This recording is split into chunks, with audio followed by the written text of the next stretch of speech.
धाकड़ खबर, बेखौफजुमा बेबाक अंदाज।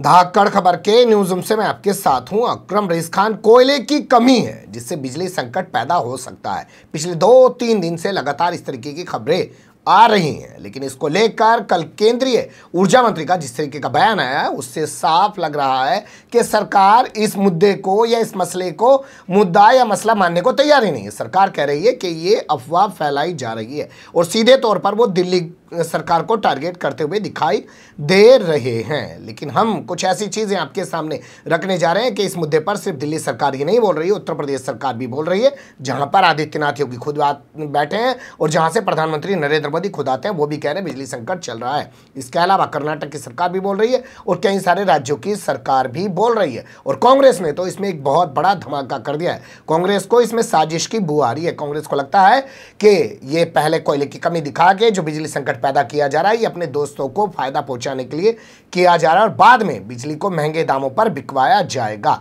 कैसे इस पूरे मामले को देखा और समझा जा सकता है और किस किस तरीके के बयान सामने आए हैं, बारी बारी से आपके सामने कुछ रखने की कोशिश करते हैं। चलते हैं खबर की तरफ। पहले बात कर लेते हैं केंद्रीय ऊर्जा मंत्री आर.के. सिंह के बयान को लेकर। देखिए, आर.के. सिंह वही हैं जो यूपीए सरकार के गृह मंत्रालय में होम सेक्रेटरी हुआ करते थे और बाद में इन्होंने एक लंबी चौड़ी किताब लिखी, दुनिया भर के आरोप लगाए और फिर बीजेपी में चले गए और उसके बाद बीजेपी में मंत्री का मजा ले रहे हैं। वैसे ऊर्जा मंत्रालय की अगर आप बात करेंगे तो ये पीयूष गोयल का मंत्रालय हुआ करता था, इनके पास फिलहाल कुछ समय से मंत्रालय चल रहा है। तो इन्होंने कहा कि ये अफवाह फैलाई जा रही है, ऐसी कोई दिक्कत नहीं है, किसी तरीके का बिजली संकट दिल्ली में नहीं है। सुन लीजिए इनकी जबान। स्थिति यह है कि दिल्ली में जितने पावर की आवश्यकता है उतनी पावर की आपूर्ति हो रही है और उतने पावर की आपूर्ति होती रहेगी। मैं पुनः रिपीट करता हूं, दिल्ली में जितना डिमांड है उतने पावर की आपूर्ति हो रही है, चाहे वो एनटीपीसी के स्टेशन से हो, डीवीसी के स्टेशन से हो और कहीं से हो। तो ये क्राइसिस है नहीं, क्राइसिस था नहीं, ये क्राइसिस अननेसेसरली बनाया गया। अब यहीं से बहुत सारे सवाल पैदा होने शुरू हो गए, क्योंकि ये वो सरकार है जो कोरोना के दौर में कह रही थी कि ऑक्सीजन की कोई कमी नहीं है, बेड की कोई कमी नहीं है, लोग मरते रहे। आपने देखा होगा प्रधानमंत्री नरेंद्र मोदी ने कहा चाइना हमारे देश में नहीं घुसा है, चाइना की सेना हमारे यहाँ नहीं घुसी है, हमारी किसी ज़मीन पर चाइना ने कब्जा नहीं किया। लेकिन 12 दौर की चाइना से बातचीत हो चुकी है, भैया जो हमारी ज़मीन पर कब्जा किया उसे छोड़ के वापस जाओ, जो तुम्हारी पुरानी पोजीशन है वहीं। आपने देखा होगा दिल्ली के अंदर रामलीला मैदान में खड़े होकर नरेंद्र मोदी ने कहा कि असम में कोई डिटेंशन सेंटर नहीं बना हुआ है, नहीं बना हुआ है।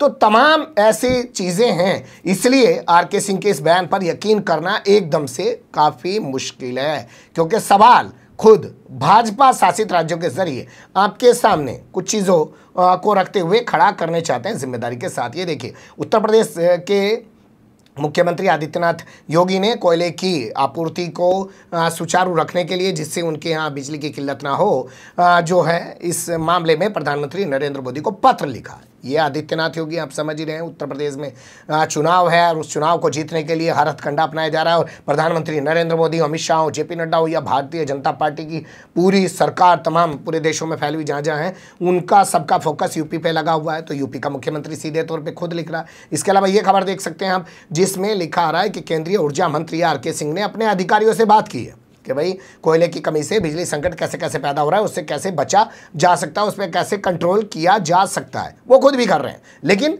प्रेस कॉन्फ्रेंस करके इस मामले को अफवाह बताने की कोशिश कर रहे हैं। इसके अलावा आप देख सकते हैं कि आंध्र प्रदेश के मुख्यमंत्री जो जगन मोहन रेड्डी हैं, उन्होंने भी पत्र लिखा है। इसके अलावा जो कर्नाटक के मुख्यमंत्री हैं बसवराज बोम्मई, जो अभी बनाए गए हैं, बीएस येदियुरप्पा को हटा के नए नए मुख्यमंत्री बने, उन्होंने भी पत्र लिखा है। यानी कि भाजपा शासित राज्यों का या भाजपा संगठित राज्यों का हाल मैंने आपके सामने रखा। पंजाब का आप देख सकते हैं चरण सिंह चन्नी ने भी बाकायदा इस पूरे मामले में पत्र लिखा है। लेकिन सबसे ज़्यादा मुखर तौर पर इस मामले में दिल्ली सामने आई, यानी कि दिल्ली सरकार सामने आई है। अरविंद केजरीवाल ने पत्र तो लिखा ही, मनीष सिसोदिया ने इस प्रेस कॉन्फ्रेंस के बाद जो केंद्रीय ऊर्जा मंत्री आर.के. सिंह ने की, उसके बाद कहा कि ये हमेशा की तरह मुद्दे से भाग रहे हैं और इससे पहले भी कई मामलों में ऐसा कर चुके हैं। सीधे तौर पे उन्होंने कहा कि ये जो है मुद्दे का सामना नहीं करना चाहते हैं और हम पे अफवाह फैलाने का झूठा आरोप लगा रहे हैं। उनकी ज़बानी सुन लीजिए। केंद्रीय ऊर्जा मंत्री श्री आर.के. सिंह जी ने एक प्रेस कॉन्फ्रेंस की और उन्होंने उसमें किसी भी तरह के कोल क्राइसिस की संभावना को खारिज किया। उन्होंने ना सिर्फ ये बताया कि कोल क्राइसिस किसी के तरह का नहीं है, अफवाहें हैं, सब गलत स्पेकुलेशन कर रहे हैं, बल्कि उन्होंने इसमें ये तक कहा कि दिल्ली के मुख्यमंत्री अरविंद केजरीवाल जी को चिट्ठी नहीं लिखनी चाहिए थी। मैं समझता हूं कि ये जो प्रेस कॉन्फ्रेंस मैंने उनकी पूरी देखी, आरके सिंह जी की, और मुझे बहुत दुख हुआ कि देश की केंद्र सरकार के यूनियन कैबिनेट मिनिस्टर इतनी बड़ी गैर जिम्मेदाराना अप्रोच लेके चल रहे हैं कि जिस समय देश के कई मुख्यमंत्री लगातार केंद्र सरकार को रिक्वेस्ट कर रहे हैं, उनको आगाह कर रहे हैं कि आने वाले क्राइसिस से देश को निकालिए, वैसे में वो कह रहे हैं कोई क्राइसिस ही नहीं है। और जो ये कह रहा है, कोई सरकार अगर ये कह रही है कि क्राइसिस है तो वो गलत कर रहा है। ये देख के मुझे बहुत दुख हुआ। इससे ये साफ दिख रहा है कि केंद्र सरकार आज जिस मोड़ में पहुंच गई है, उससे ये समझ आ रहा है कि भारतीय जनता पार्टी से केंद्र सरकार चल नहीं रही। वो बहाने ढूंढ रहे हैं, अब क्राइसिस से भागने के बहाने ढूंढ रहे हैं। इनसे देश चल नहीं रहा। थोड़े दिन पहले जब देश में ऑक्सीजन क्राइसिस हो रहा था तो पूरे देश में इस बात का शोर मचा, राज्यों ने शोर मचाया, डॉक्टर्स ने शोर मचाया, राज्य सरकारों ने खूब बोला कि साहब ऑक्सीजन का क्राइसिस है, मिसमैनेजमेंट हो गया, थोड़ा क्राइसिस है, आप कुछ करिए। डॉक्टर्स ने बोला, पेशेंट्स के अटेंडेंट ने बोला कि साहब ऑक्सीजन का क्राइसिस है, और सेंट्रल गवर्नमेंट बहुत बेशर्मी से कहती रही कि ऑक्सीजन का कोई क्राइसिस नहीं है, ऑक्सीजन का कोई क्राइसिस नहीं है। जो भी राज्य बोलता था, दिल्ली ने भी आवाज़ उठाई, दिल्ली ने भी कहा ऑक्सीजन की कमी है। ये बोलते थे गलत बोल रहे हैं, मजाक बनाते थे उनका, बोलते थे झूठा सिद्ध करने की कोशिश करते थे राज्य सरकारों को। और हम सब ने देखा कि ऑक्सीजन की क्राइसिस की वजह से पूरे देश में कितना हाहाकार मचा, कितनी मौतें हुई, हजारों लोगों को जान गंवानी पड़ी सिर्फ इसलिए क्योंकि केंद्र सरकार ठीक समय पर आंख बंद करके बैठी रही, मुंह फेर के बैठी रही, और उसने कोई जिम्मेदारी नहीं ली कि पूरे देश में ऑक्सीजन क्राइसिस को हल किया जाए। आज फिर से वही सिचुएशन आन बढ़ी है। तो सुन लिया आपने, तमाम तथ्य आपके सामने रख दिए गए हैं, और ये यकीन कर पाना मुश्किल है कि सरकार जो कह रही है वो सही है या जो प्रदेश सरकारें कह रही हैं वो सही है, क्योंकि जो सत्ता में बैठे लोग हैं उनका हमेशा से इसी तरीके का एक चरित्र रहा है। स्थिति क्या निकल के आ रही है उस पर थोड़ा सा गौर कर लेते हैं। देखिए, टाटा जो पावर है उसने बाकायदा एक मैसेज वायरल किया है, तमाम अपने उपभोक्ताओं को दिल्ली में मैसेज भेज दिया है कि पावर कट हो सकता है, ब्लैकआउट हो सकता है, आप लोग थोड़ा संभल के बिजली का इस्तेमाल करें, जहाँ बैठे हो वहीं पे बिजली का इस्तेमाल करें, कहीं और ज़्यादा इधर उधर बिजली ना खर्च करें क्योंकि दिक्कत है।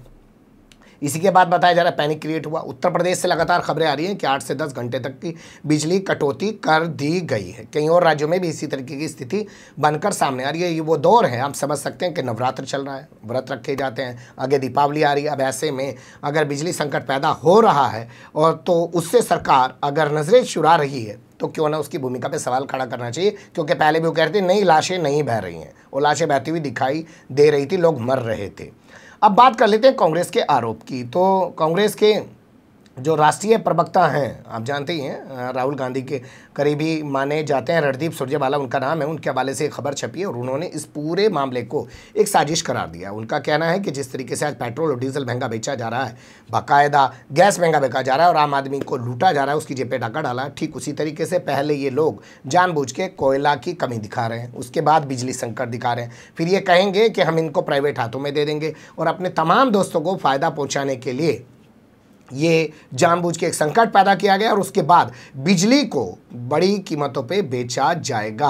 यानी उनका सीधा आरोप है कि बिजली के जरिए लोगों को लूटा जाएगा। ये रणदीप सुरजेवाला ने सीधे तौर पे आरोप लगाया। उन्होंने कहा है कि ये 2021 में नई विद्युत पॉलिसी लाने जा रहे हैं, उसकी तैयारी में लगे हुए हैं और उसी के चलते ये जानबूझ के पहले संकट पैदा करेंगे। और संकट पैदा वही जैसे कोरोना आया पहले, फिर बताया कि भाई मास्क लगाइए, फिर बताया कि सैनिटाइजर, धंधा भी तो क्रिएट हुआ ना, आपदा भी तो एक अवसर है। तो अगर एक आपदा पैदा होगी कि बिजली संकट है, तो ये सरकार हो सकता है जो आरोप कांग्रेस लगा रही है वैसा ही कर दे और कहे कि भैया बिजली जो है इतने सस्ते दाम पे नहीं बिक सकती है, बिजली को भी महंगे दाम पे आपको खरीदना पड़ेगा क्योंकि सरकार चलाने में सक्षम नहीं है। जैसे आपने देखा रेलवे बेच दी, जैसे आपने देखा एयरपोर्ट और तमाम जगह बंदरगाह सब चीज़ें बेच ही रहे हैं, बैंकों का प्राइवेटाइजेशन कर ही चुके हैं और दोबारा से बैंक बेकार स्थिति में पहुँच गए हैं। फिर से अब उनका क्या होगा कुछ पता नहीं है।